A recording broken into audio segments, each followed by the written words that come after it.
Magsilayas kayo dito, bukas na bukas din. Sir.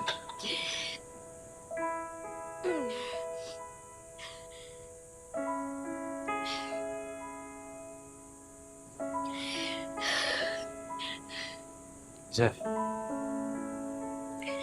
Sorry kung di kita tinanong kung anong gusto mo. I just wanted the best for you.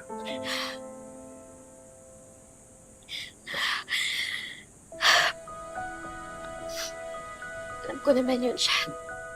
Sobrang na-appreciate ko yun. Pero higit dun sa material na bagay, mas importante kasi sa akin yung pagkakaibigan natin. Kaya sobrang sakit sa akin na nagkakagulo tayo eh. I promise na never na kita yung underestimate ulit. Kaya lang, nahihirapan talaga ako pag nakikita kitang napapalapit ka na naman sa kanya.